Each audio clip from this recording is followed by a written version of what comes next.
Hey man, don't be talking about my food like that, man. I don't play about this kitchen, man. I do my thing over here. Y'all know what it is. I'm a real nigga.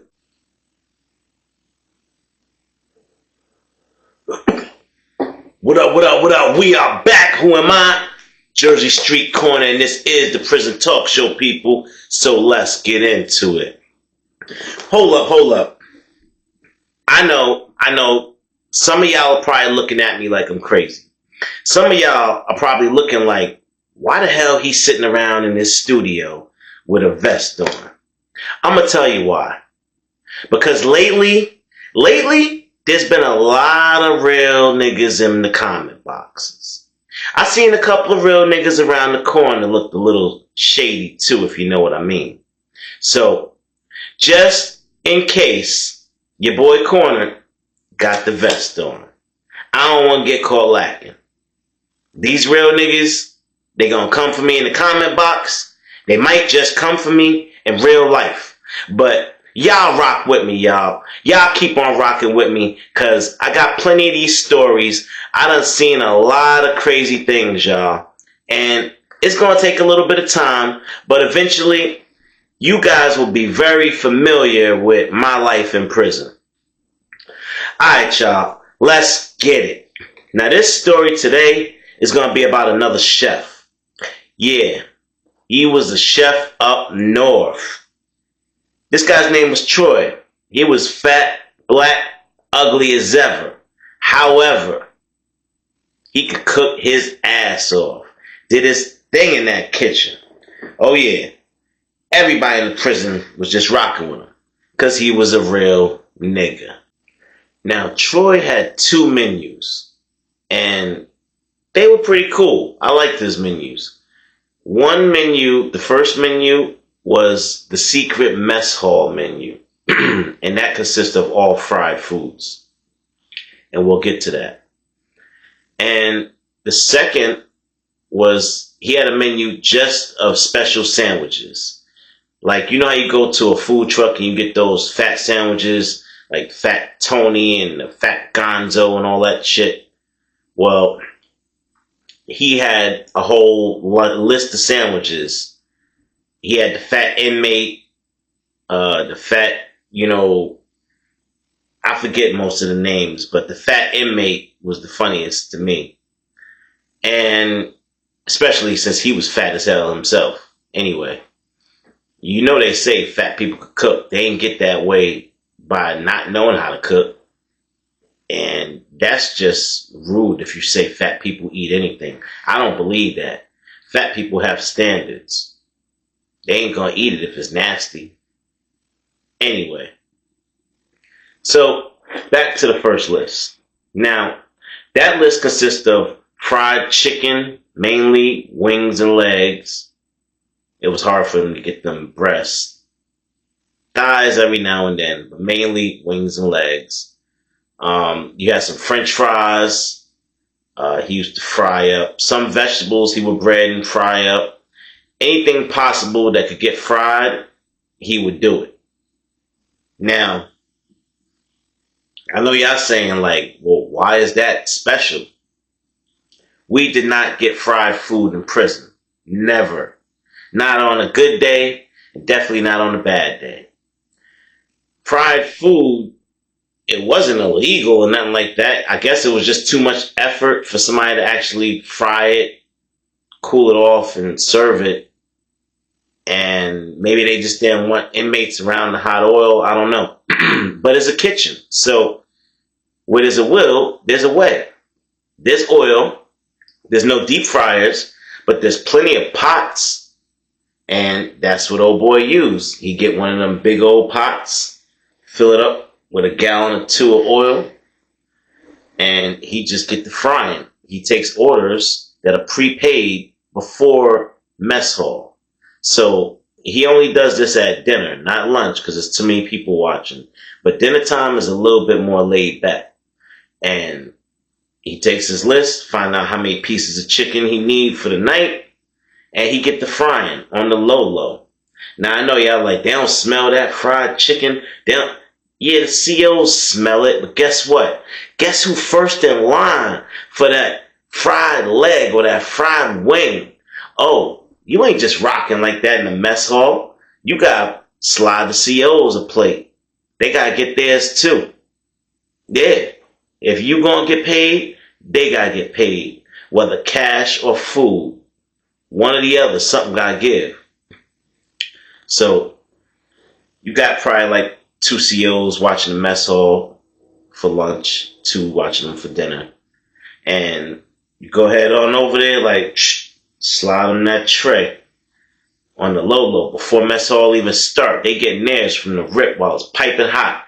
And they're like, oh shit, this shit look good. It's all seasoned. I see the paprika in there. You got the Old Bay on the chicken. Yo. Yeah, and that's the other part too. The COs will sneak you in special seasonings that the prison won't provide.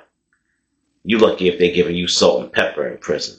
For real, for real. They do not care if you eat that stuff bland as heck. They just have to provide it. They don't say that you have to eat it or that they have to make it taste good. They just have to provide you with something that's going to give you nutrients. It's a shame, y'all. Now, second list, sandwiches. A lot of inmates will order the fat inmate. And let me tell you why. The fat inmate resembled, we have a spot called Kennedy Chicken where I'm at. And they make these bomb-ass sandwiches. You can get a chicken cheesesteak with the French fries on it. That's Italian style, y'all. Ketchup, salt, pepper, all that. And then they throw breaded chicken in there with it. Yeah. Then they throw the turkey bacon in there with it. Put some mayonnaise in there, y'all. Yeah. Then they cut up some shrimp. Throw that in there. Those was the type of sandwiches that Troy was making. And his joints was bomb. Reminded you of home. Now, normally what people would do, they would get together with their cellmate or somebody else in the pod and go half because the sandwiches was foot long. He was taking a whole rack of bread. COs was letting it ride. They just never served bread during, everybody else missed out on bread because the bread was supposed to get sliced up and distributed to all the inmates in the whole prison. But the bread never made it to any of the meals. Every day when the bread was delivered, excuse me, he'd take his orders, cut them subs up the size the way you want them, pop them open, throw them on the flat face on the grill real quick, pop them up, boom, boom, boom, boom, boom, fill them up. And some of the subs was something as simple as ham and cheese or turkey and cheese, lettuce, tomato, onion, a regular sub like from a deli. I mean, and that too could remind you of home. You just go to the bodegas and grab one all day. So Troy had a good thing going and people was feeling it. Now, it got to the point where Troy didn't even, he didn't even need a flyer telling people what he was making anymore. People came up to him and he just pulled out his pad and added another name to the list. To the point where Troy was making bread every day. He ain't had to worry about nothing. He knew that his culinary skills was going to pay his expenses for his vices in prison, which were smoking, of course, like everybody else, then smoking green. And like I said, if you got the bread, you can get what you want. On the streets, Troy used to have a little drinking habit that he really didn't want to kick.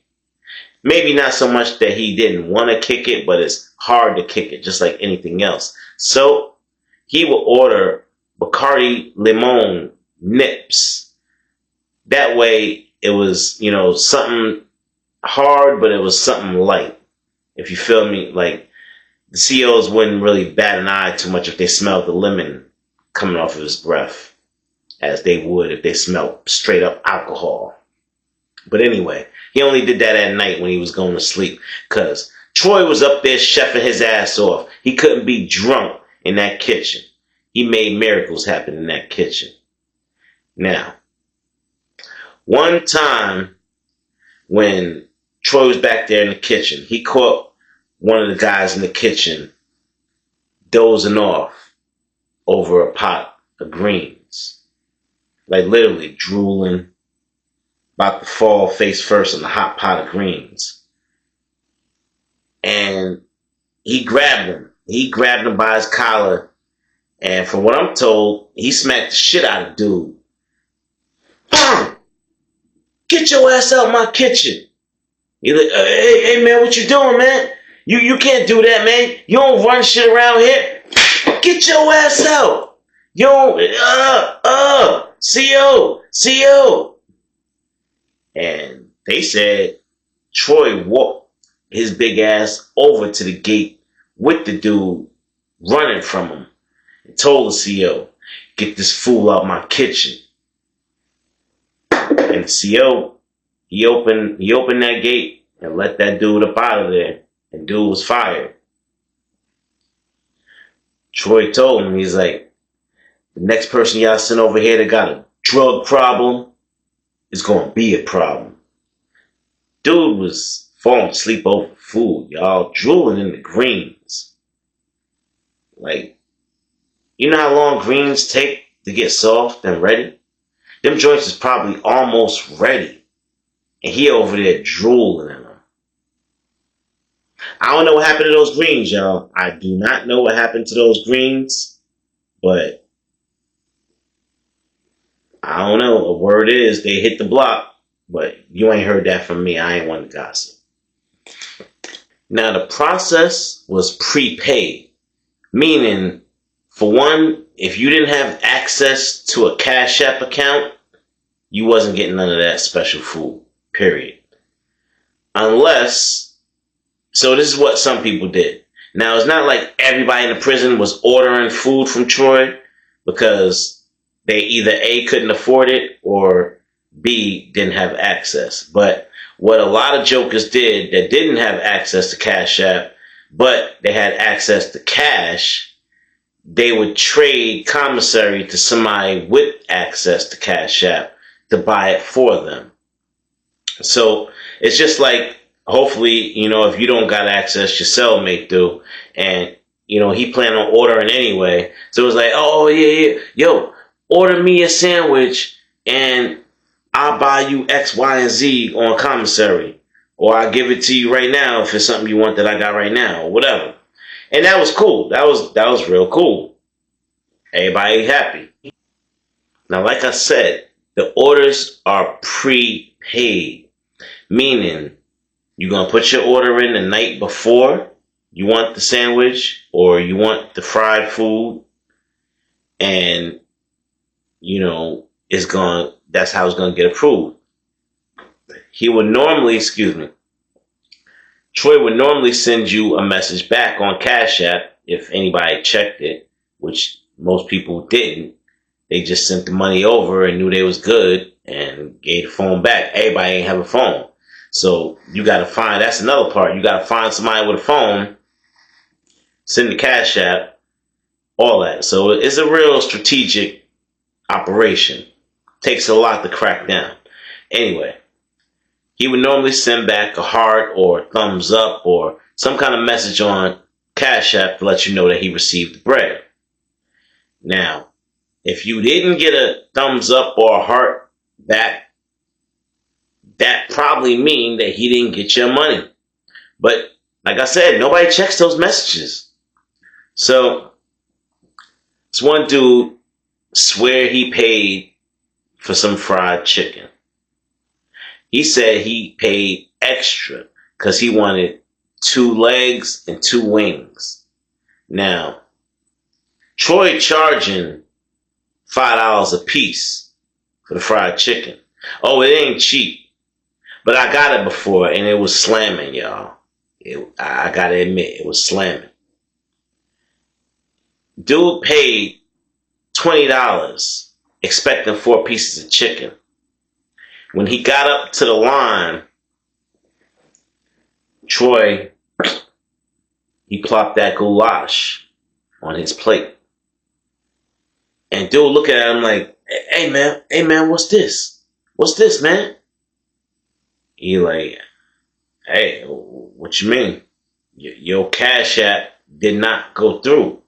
I didn't send you a thumbs up. Your Cash App is still pending. And that don't work for me. That's what Troy told him. He said, oh man, hey, look, man. I don't know why it's pending, man. Your money gonna come through, man. Your money gonna come through. And when it come through, you'll get some fried chicken. I'll be here tomorrow and the next day. Move on. You slowing the line up. I got people waiting. Now, getting the fried chicken was one of the better parts of your day. Because getting a hot piece of fried chicken nice and crunchy in prison is almost like, damn, somebody care about me. This good. You know, you ain't get that in a long time. You used to getting that institutionalized food, that goulash, that mystery meat, whatever it is. And after a few years, you kind of just close your mind off to it and you just eat it. You just say, hey man, fuck it. It is what it is. I'm going to get by. I'm going to keep living. And I've seen inmates so institutionalized, they won't even think about paying extra for some fried chicken or a fat sandwich. Nah, they gonna eat what's given to them, and that's just gonna be that. Because they feel they gonna survive. They not gonna give me what I can't survive on. But that's not the truth, y'all. If you don't pay your way, you could unalive in prison without commissary or special extras, and you'll be lost in prison. So this guy, he wasn't going. He wasn't having it. He said, I sent my money. I want my chicken now. And Troy said, listen, man, keep moving. We'll deal with this tomorrow. When the Cash App come through, you'll get your chicken. Dude took that goulash. He took that whole tray. And he tossed it back there at Troy. Now, Troy steaming mad. Goulash got all over him. It didn't matter. It didn't burn him or nothing because they serving inmates cold food anyway. Stone cold, y'all. They don't care about them. He looked at him and said, you know what? I don't care if it come through. You ain't getting shit. Now get your ass out my line. And now, it's pretty evident that if Troy wants to, he could come from behind that counter and put hands and feet on this man. But he's not going to lose his position. He's not going to lose his job in the kitchen that's bringing all that bread in, y'all. Remember what I said. It's entrepreneurs in prison. In prison, we learn how to get that bread. So Troy said, hey man, you know what? You got it. You got it. I'm going to have your fried chicken for you. I'm going to have your fried chicken for you. I got you. Just give me a little while. Go ahead and sit down. I'll make sure they even bring it out to you. So, Troy, he got contingency plans for shit just like this. Now, from what I'm hearing, And a quick segue, by the way, y'all. I seen a comment saying something about how do I know exactly what happened, when it happened, how it happened. Well, I'm going to tell you real quick exactly how. Because, like I'm sure you've heard in many other stories, prison is worse than the streets. These men gossip like females. No disrespect to the females, but these men in prison tell everything. So if there's anyone around for your mishap, your crazy moment, your 15 minutes of fame, oh, it's getting around the prison. They blabbering. They talking. Yeah, y'all. Troy went to the cooler where they keep all the meat. And he had a little jar that he kept hidden in there. Now, every day when he got to the kitchen, the first thing he would do, before he did anything, he would go in the back and pretty much scrape his feet, y'all. And I know you like, ew, Corner, what do you mean? He in the kitchen scraping his feet? Yeah. He would scrape his feet with this, like, grater, like cheese grater. He had these bunions, calluses on the bottom of his feet. And he would scrape his feet and clip his toenails. His toenails was brown and black and shit. So he would do all of that, and he would keep it in a jar.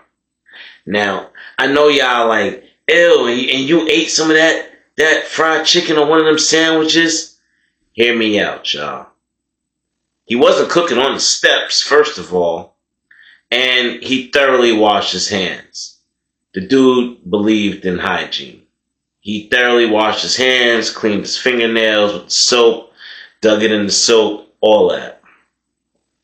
Now, the reason, because I know y'all want to know why in the hell would he be saving a jar full of that shit? The reason he saved that stuff was just in case somebody didn't pay him. Or a CO acted up and he had to, put it in their food or whatever. But this is how it went down, people. That guy that demanded his 4 pieces of chicken, well, Troy was back there doing it the right way. He'd crack a fresh egg, soak the chicken in the egg, lather it up, drop it in the breading, bread it all up. It's almost like individually breaded chicken, y'all. You know how crispy that's fitting to be. But in that egg yolk, that batter, he dropping them fingernail clippings and callus scrapings. All in that egg batter, y'all.